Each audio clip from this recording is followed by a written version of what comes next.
It's nothing like the first time when I saw, Preston Reed when I was 16, or when I heard Michael Hedges a year later, I just had never seen anything like it in my life, I thought the acoustic guitar was, G, C, and D, strumming along and singing campfire songs, whatever. He was playing the guitar in a way I'd never seen before, with his left hand over the top of the neck and hitting the guitar body for different drum sounds. He totally blew my mind that night.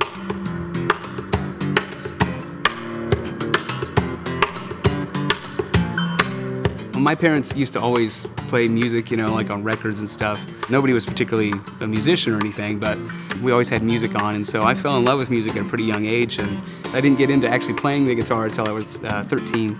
I heard Eric Johnson on the radio, and he was doing Cliffs of Dover at that time. It was like early 90s, and I heard that tune, and I just really fell in love with the guitar at that point.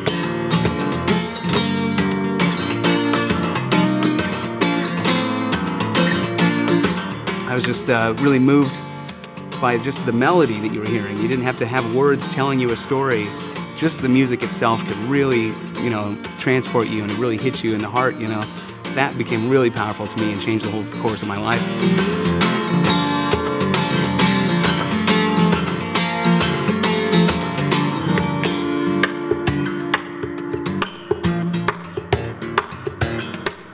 When I'm writing music, usually what happens is I'll come up with a new tuning and begin to experiment. All the chord shapes that are kind of thrown out. All the scale patterns that maybe you've memorized and played a million times are thrown out. It's kind of counterintuitive, but you're just forced to think in a different way.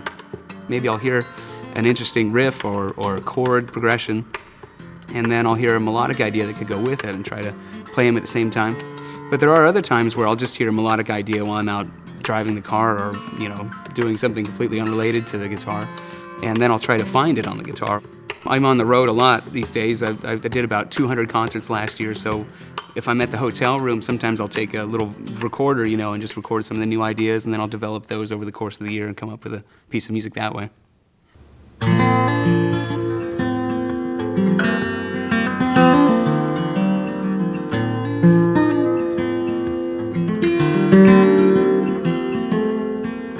Back when I was playing the electric guitar, my first strings were Ernie Balls. And then when I dove into the acoustic, for some reason, I guess I just didn't quite realize that they made acoustic strings as well. But then I met Brian Ball, who's running the company, several years ago in Paris at a concert I was doing there. So I got a set of the Everlast medium gauge and put them on and noticed that they sounded great, but then as the days went on, I noticed that the tone was still there. And it also actually, they were holding up to all the bizarro tunings that I like to use. These days I'm also using the aluminum bronze strings. They have a more balanced tone, I think, across the whole spectrum of the string gauges. You get the warmth down here, and then the higher end ones, they can still cut through if you're doing some plectrum work. I've got a couple of tunes where I use a pick as well.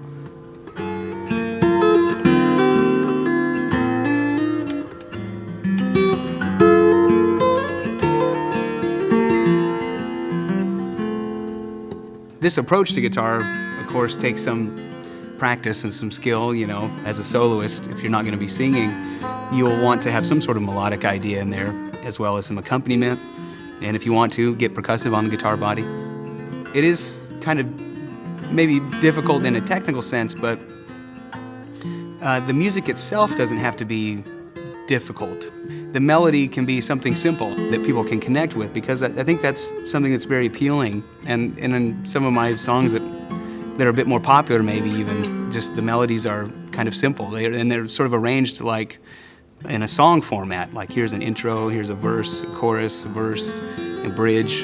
And so I kind of arrange my songs in that format because it's so familiar and it just kind of feels good, What I do is kind of in between there. I like to make music that's listenable and that people can internalize and make a part of their own life kind of easily. But the actual playing of it can be kind of complicated just because you're trying to cover different aspects at once.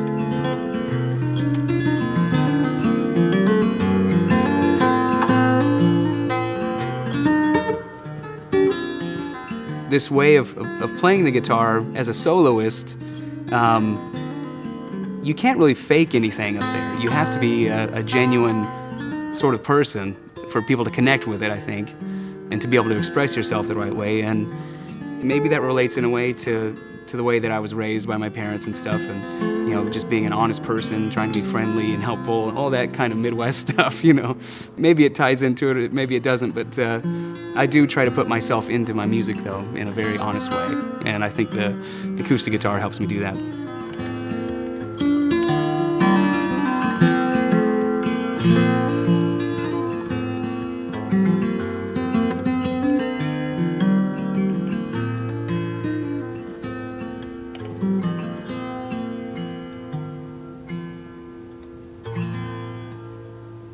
Some of the tunes I've written are really kind of personal for me, but then I know other people can kind of internalize them into their own life. And I wrote a tune about when my father had passed away, and I have another tune that I wrote for a friend of mine when his daughter had passed away. And they're these kind of somber, melodic pieces of music. And sometimes I'll look out at the audience and I'll see people like crying, or I'll talk to them after the show and they'll say, we named our daughter after that tune, and just things like that, and that's what it just justifies everything. Like if you have to wake up at 5 in the morning to go to the airport, any sort of inconvenience or difficulty of touring that you come across, it's all sort of negated when you have those experiences with the fans and they tell you, things like that, and how much your music has meant to them.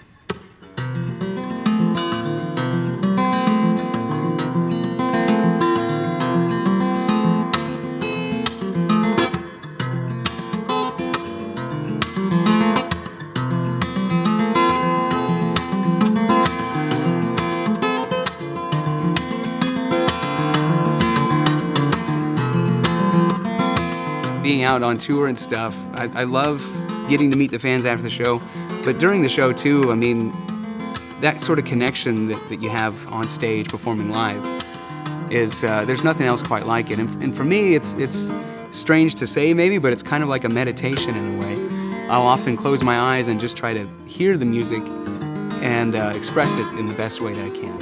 If I have my eyes open too much and I'm looking at the audience or other things, it's almost a distraction, really. It's almost like I'm just in another place, and it's just the music kind of existing there. And I love that feeling. And getting to share it with people, it's like a high that I don't experience any other way, really.